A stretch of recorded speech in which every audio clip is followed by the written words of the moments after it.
So you've written your first draft and you want to know maybe where Act 1 starts, where Act 2 starts, and how do you determine where the acts are in your book. I'm Charlotte, I'm a developmental editor and book coach, and I am here to help answer all of your writing questions. And this is a really great one to start to really think about the different plot points that can happen along the journey of a novel. So within the 3-act structure, there are key sort of elements that happen within each of them, and I have this outlined on my blog at hernarrative.com.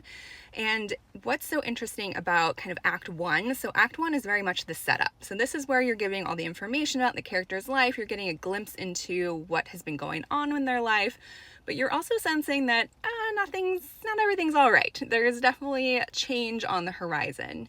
And so one of the most distinct parts of the end of Act 1 is that there is an inciting incident that happens. So the inciting incident is this moment of change that's happening in the protagonist's life. So this is sort of the first domino that falls in a strain of events that are probably going to happen in the rest of your book. But this is sort of where the character realizes that their life is never going to be the same again. So this is where they have a situation on their hands that they can no longer ignore.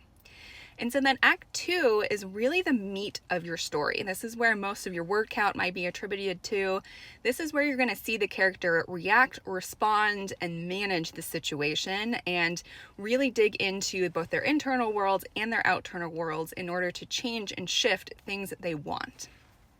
So then Act 2 is going to end with this very decisive decision they have to make. They can no longer kind of avoid things, evade them. They have to make a decision. And then that's when we move into the 3rd act, where you're going to get resolution. They're going to kind of gather their team to help solve mysteries, if that's what your genre you're writing.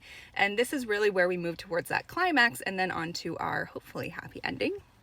So if you've already written your draft, it's helpful to go back through and really start to pinpoint, okay, what are these critical moments that are in the setup in my Act 1? In the Act 2, where are the decisions being made? Where are they getting hit up against challenges? Where is my character being forced to grow, change, evolve? And Act 3 is all about kind of what are they going to do with this information? Who's going to help them ultimately get what it is that they want? And then how do you want to end the book? And again, I do have a resource on my website that could be super helpful for you if you're just trying to identify those pinpoints so that you can kind of put that next to your draft and just make sure that you've got all of those pieces.